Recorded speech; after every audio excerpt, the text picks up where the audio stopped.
It's the 15th day of December. It's Friday. Yay. And the Ivy Point Hill is open. Yay. The large traffic warning sign is still in place, will be for quite some time, but it no longer says road closed. It says traffic pattern change. Please obey the 25-mile-per-hour speed limit. And with the sun in my eyes going from Sagersville towards Route 30, I had to come back the other way, giving you just a quick glance through the new cut, as I took one yesterday that wasn't quite as clear and wasn't quite as finished. It is certainly different. It is certainly still with some slope and with some curves, but it is no longer falling off the hillside and is certainly much more wide and safer to travel. Coming back, of course, this is going to be a little hard to get used to. This is going to be an intersection right here that will take you to Candy Cane Lane, which is now accessible again, just to let you know. And then, of course, on over to the old hotel and the other residence that sits there and whatever property might be in that area. And the only thing that I'm not real certain of is if this is actually where it's going to meet the existing portion of 460 forever, or if after the spring they're going to come back and continue to maybe take that on down a little closer to the hillside, as was an original part of the design. But for now, it's open, and the 3,700 cars that travel it every day, well, at least the people who are behind the wheel of them, I'm sure are much happier. Moving on to other headlines, this Friday, 2 people died last night in a 2-car crash in neighboring Breathitt County. Their names have now been confirmed by the Kentucky State Police as 27-year-old Austin Gibson and 78-year-old Robert Begley. According to their preliminary investigation yesterday evening, it happened in the Watts community on Kentucky 15 when Gibson's Nissan Altima that he was driving crossed the center line and crossed into the path of Begley's pickup truck, which was headed south. Gibson, the driver of the car that crossed the yellow line, was pronounced dead at the scene by the Breathitt County coroner. Meanwhile, Begley was transported to the Kentucky River Medical Center. He passed away at that facility from his injuries sometime thereafter. A structure fire in Johnson County earlier this week completely destroyed a home responded to by the W.R. Castle Fire Department. Technically a 4-alarm fire, as W.R. assisted the Flat Gap Fire Department, as well as the Oil Springs and Red Bush departments responding as well. Another in Johnson County put on standby. And multiple tankers, dozens of firemen, and personnel and equipment all responded to the structure seen here that sits on Punchin Creek. This was night before last when the fire took place. No injuries were reported. The cause of the fire is still yet to be determined by fire departments. Going back to Johnson County, we go to coverage now, wrapping up coverage of the Paintsville City Council meeting for this week and this month. The last portion thereof, discussions centering around a looming budget shortfall, annually adding up to well more than $500,000 over just the past 5 years. This on the heels of just a few years ago, the city of Paintsville writing off more than $500,000 in debt for the ambulance service and 911, both of which continue to lose money annually. And as such, a consulting firm has been hired a few months ago with city councilmen members last night questioning their findings. I was just been doing some research, but have we had any feedback from the consultant that was hired by the county government pertaining to our fire and EMS businesses? Mr. McClure, are you here? Would you like to answer that question? Sure. Last week, a gentleman came in from Fitch and Associates as a consulting firm. And yeah, fiscal court had signed a contract with them. Actually, the contract they signed enabled them to come in and assist me in making plans for moving 911. Okay. Then the second part of that, they've also signed an agreement for them to talk with Ed and work with them on getting the information they need concerning the ambulance service. So, not to interrupt you, but, so this is just last week this has happened? And we discussed this back in March. I know you don't have any control over that, but is that correct? Well, according to the records I got, the agreement was written. We may have discussed it there, but it was written on July the 3rd. And there's also another place in there that says 8/22, but actually the agreement was not signed until October the 16th, for whatever reason. I don't know. Well, it was language. That's what I said. Yeah, The language. it was language Yeah, in the agreement. we finally signed off on it. They signed off on it, but I just wondered because it's been 8 weeks, and like Coach Fez has said, this has been an ongoing thing that we talked about for several months. And if you look at the numbers and you forecast them out for another 7 months, we're going to be pretty substantially over budget again. And by as Jethro Bodine says, my gazentas, you know, if you look at the years 2020, 21, 22, and 23, if you kind of look at it in the round ballpark, we're $300,000 in the hole again. I think the reason Mr. Hall's concerned about it, and me and him have discussed this several times, and Coach Van Hoos and Coach Belcher and Mr. Conley, over the past 5 years, if you look at the numbers, now I'm not talking about the last 30, I'm just talking about the last 5. 911 has went in the hole $297,622. Fire and EMS has went in the hole $386,435.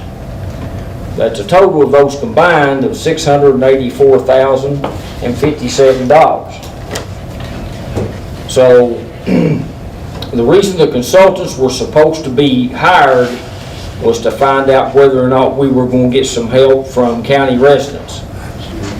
I guess it was, they want it done to make sure that we're doing everything right. Well, I can assure you that consultant is not going to find anything wrong with how we've been doing things.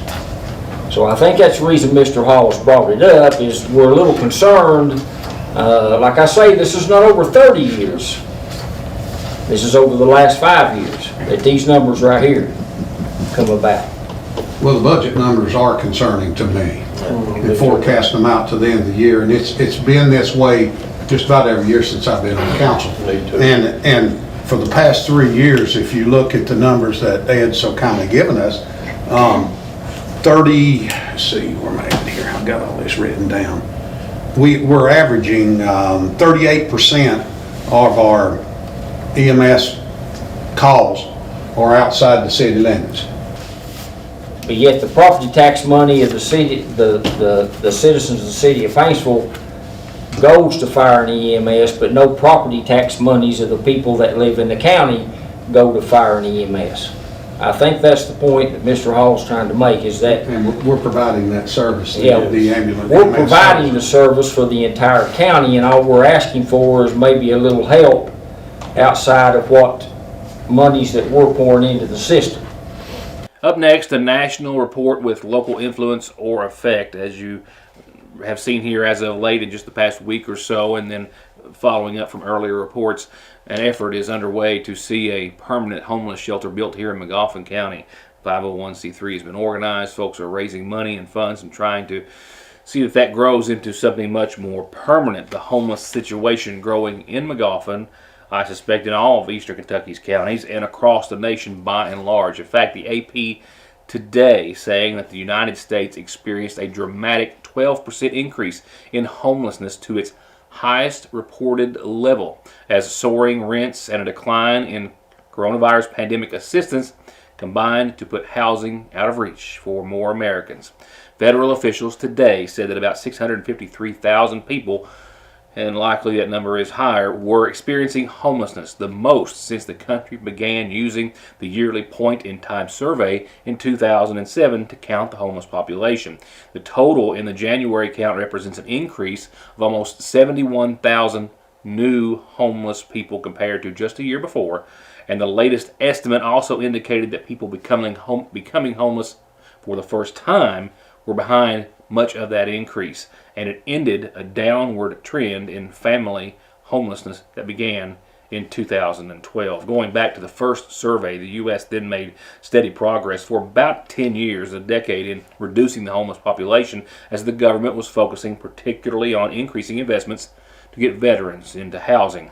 The number of homeless people dropped from about 637,000 to about 554,000 in 2017, a little more than 5 years ago. The numbers ticked up to about 580,000 in 2020 and started to hold steady there over the next few years as Congress responded to the COVID pandemic with emergency rental assistance and stimulus payments and the like to give aid to governments for temporary eviction moratorium.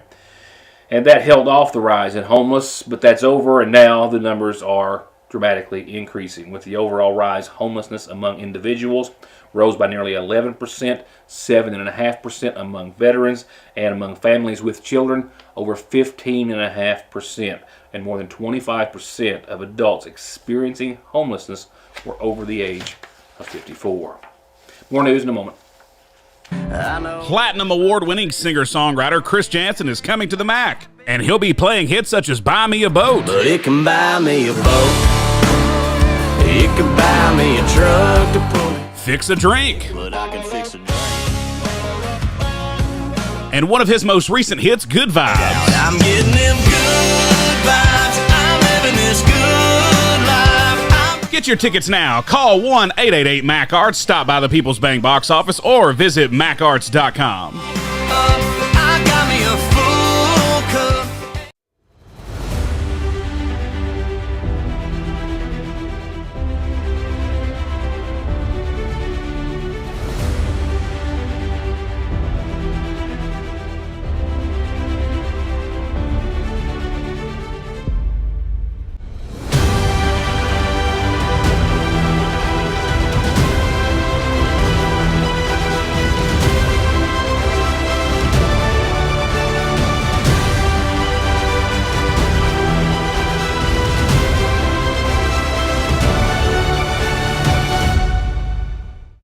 It's one of Santa's favorite places to stop because he knows he can get something for everyone at the seasonal shop. From cute and cool festive tees and sweatshirts and gifts for all. From your favorites like Brewmate, like the Candleberry Company collection, sweet treats and the neat cups and mugs that they stay cozy in until they're gone.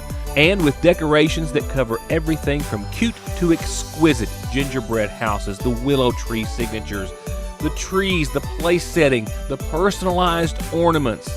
And the 25 Days of Christmas is happening now every day until Christmas. Another brand or collection is 25% off. Look for the daily announcements on their Facebook page and look for great sales and a wonderful Christmas season at the seasonal shop.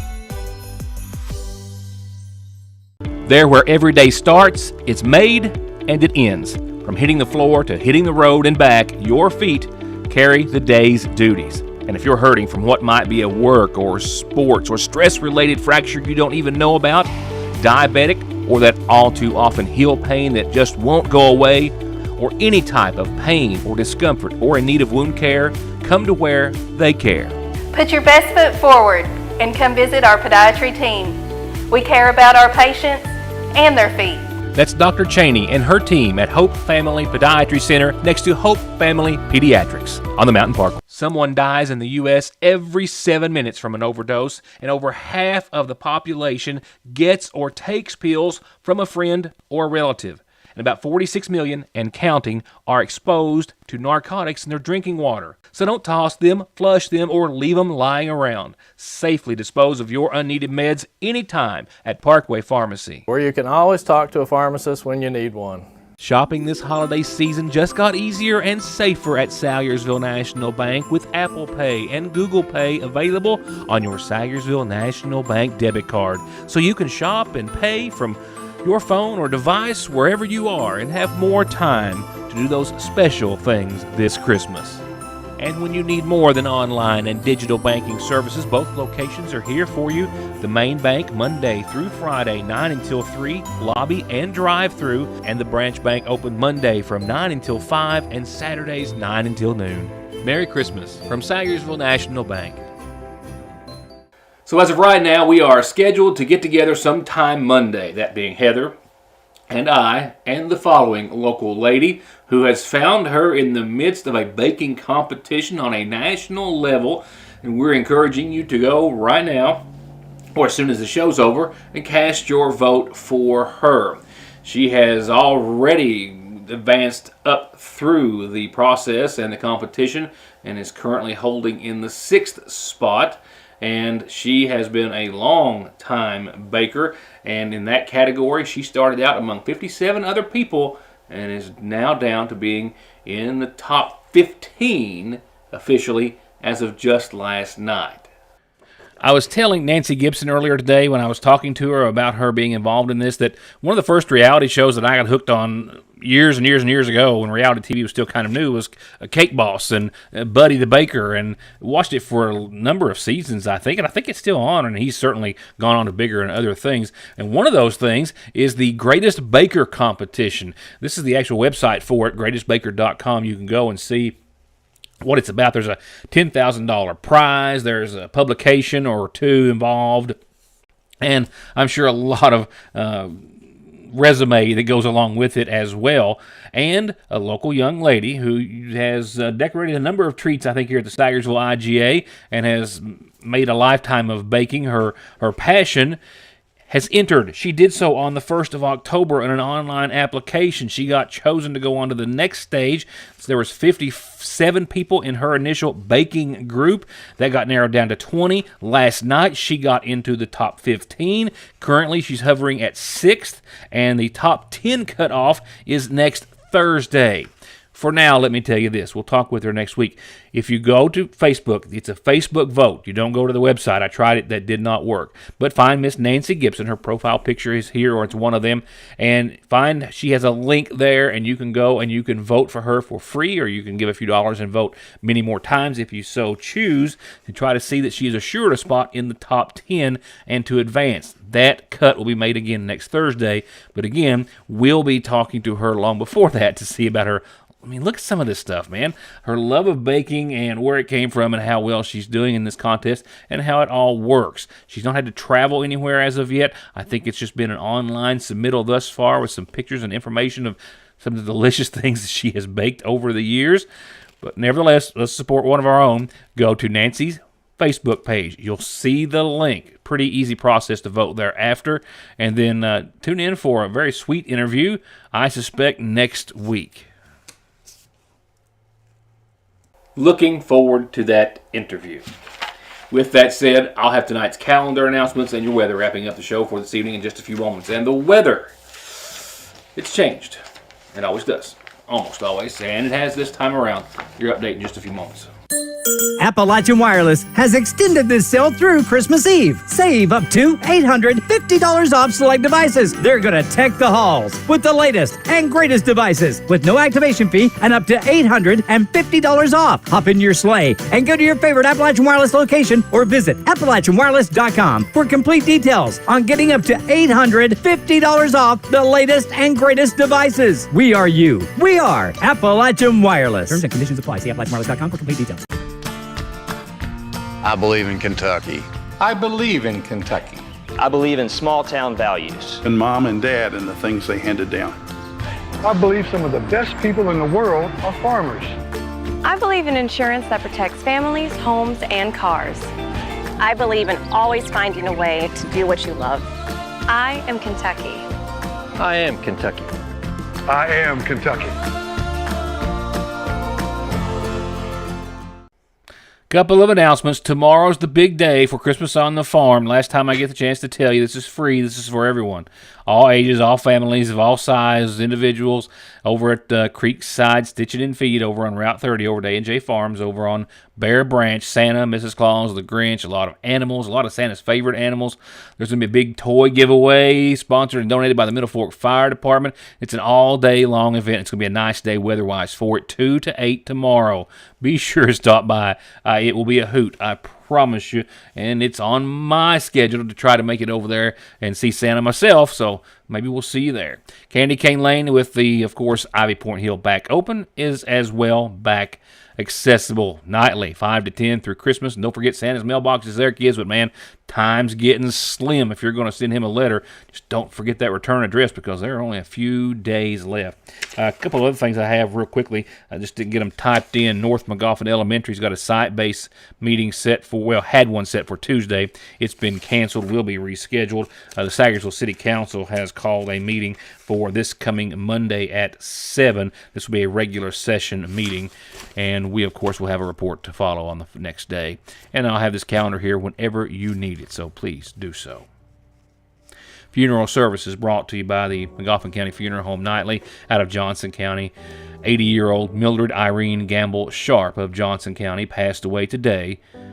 The daughter of Lawrence Estel Gamble and Sadie Violet Painter Gamble. She's preceded in death as well by her husband Richard, 5 sisters, and 1 brother. She's survived by her brother Earl Buddy Raymond Gamble of Paintsville and a host of other family and friends. Visitation will be held at 11 o'clock Tuesday morning. Services will start that afternoon at 1 at Jones and Preston Funeral Home.